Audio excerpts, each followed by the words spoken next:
Welcome to Mr. 2 Reviews. Today I'm going to be reviewing Condor's EMT Lite Ripaway pouch. Not to be confused with Condor's regular EMT pouch, which is a bit larger. The larger one has a trifold design and includes a mesh pouch, which is nice, but the pouch overall is too large for what I was looking for. I wanted something that could be easily carried on a daily basis, and I found that even the light version was too large for that role, although I still love the pouch. These other pouches are shown here just as a reference so you can get an idea of the size differences. You can see that the Condor EMT Lite pouch is much larger in every dimension. This is Condor's MA5 Mag pouch, and this is Adventure Medical Kit's Trauma Pack Pro. I'm going to do a review for these in separate videos, so keep an eye out for those in the near future. I will also leave a link to all the products you see here in the description below. So who and why should people want an individual first aid kit, also known as an IFAK? Most people might think that only certain people need them, like medical personnel, military, law enforcement, motorcyclists, gun owners, woodworkers, basically anyone who works with sharp tools or machinery. But I'm of the opinion that everyone should own one. One for every man, woman, and child because no one is immune to injury. It's a one-time health insurance investment that can save you or a loved one's life. But it's useless if you don't have it with you when you need it. So it's a good idea to keep one at the office, in the car, at home, or better yet, on you at all times.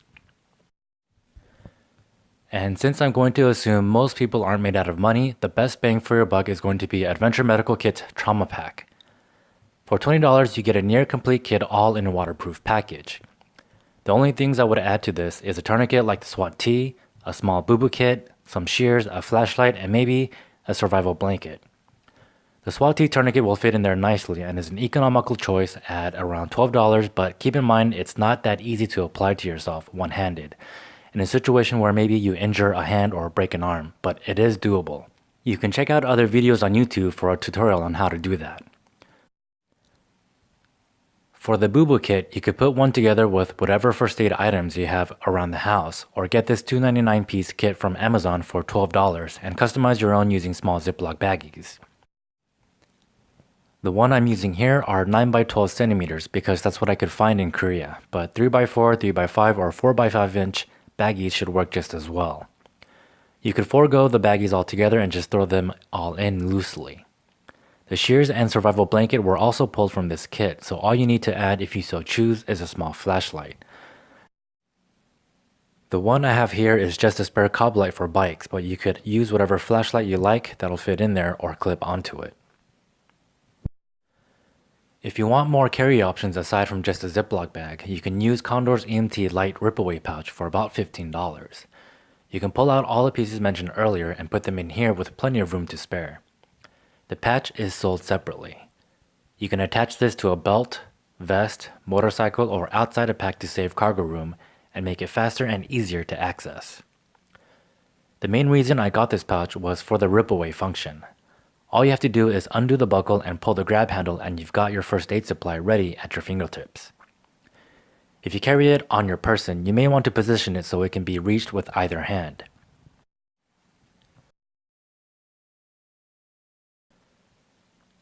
I think the pouch is made of 600D nylon. Unfortunately, Condor doesn't mention this anywhere. It's not very water resistant either. It will soak through and get the contents wet. What I'm going to do in the future is spray this down with Never Wet to make it more water resistant. I might make another YouTube video of it, so let me know if that's something you'd be interested in seeing. On the back, you have two 6-inch mod straps with button snaps. Molle webbing all around. This is not a Gen 7 cat tourniquet, but I will be talking more about this in a comparison video between this, the Soft T Wide, and SWAT T tourniquet in the near future, so be on the lookout for that. I just happen to have some spare Velcro lying around from other projects, so I just used it to make a tourniquet holder. There are cheap options out there though. I just store my shears on the side inside the webbing so it's fast and easy to access. I can also store it behind my tourniquet if I wanted to add something else here like a flashlight or another pouch. It has a red pull tab, but the zippers kind of struggle to get around the corners, so it doesn't open as smoothly versus something like the VanQuest Fat Packs, which are very nice but more than double the cost of the EMT Lites. If you're worried about water getting in around the tab area, you could always just tuck it in and use the zippers exclusively. The outer dimensions are about 7 inches tall, 5 inches wide, and about 4 inches deep.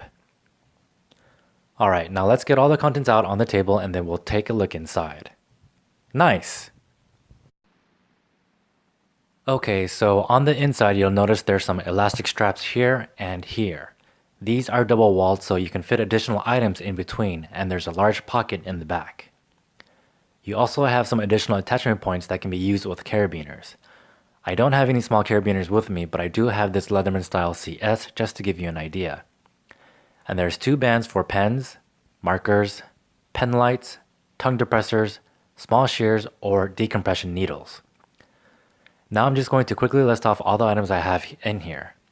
By the way, these are mostly from a surplus military IFAK kit I got off Amazon, plus a mix of things from Adventure Medical Kit's Trauma Pack and the 299-piece kit I mentioned earlier.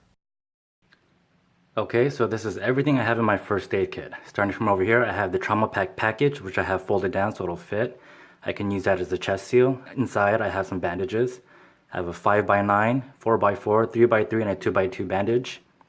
Some povidone iodine sticks, a Sharpie to write on the tourniquet or on the patient, 10 feet of paracord over here, some hand sanitizer, a pulse oximeter, some cheapo photon light, some sutures, a triangular bandage, a clean razor, some medical tape, some towelettes, 2 alcohol wipes, a sting relief pad, an antiseptic wipe, 2 antibiotic ointments, some roll gauze, some aspirin, non-aspirin. I have some potassium iodide tablets because I'm in South Korea. Some Aleve, nitrile gloves, a handkerchief, a tongue depressor to clear their airway or use as a finger splint, and a decompression needle, which I don't have the training to use, but hey, I just carry it with the hopes that someone nearby will have the training to use it and I'll have it and they can use it. And a quick clot. This I got from the military surplus kit. Unfortunately, I was hoping for the sponge, but they gave me the powder. But what are you going to do? Let's get all the contents back inside so you can see what it looks like packed. You can customize the contents however you like, but this is what I have so far and it should give you an idea of what can go in here. I'm going to be evolving this kit as time goes on and take things out or add things in. I included this pulse oximeter because the pouch is big enough to accommodate it, whereas it won't fit in the other pouches. I think it's nice to have if you're not confident in your pulse reading abilities, especially in a high stress scenario. Plus the oxygen monitor can let you know if the patient is getting enough oxygen, rather than just putting your ear near the patient's nose or mouth to feel or hear if they're breathing. You may be in a windy or loud area where it may be difficult to do that. You could just visually check to see if they're breathing, but that may not be a good indicator if they're getting enough oxygen, as might be the case with asthmatics or other conditions you may not know about, like a blocked airway or a collapsed lung. Another nice feature of this pulse oximeter, and the reason I got it, is that unlike most other pulse oximeters, this has an auditory beep function so you can hear the patient's heart rate in real time. So you can just slip this on and work on the patient or other patients and respond accordingly. I'm going to hold my breath for as long as I can and speed up the camera so you can see it actually works.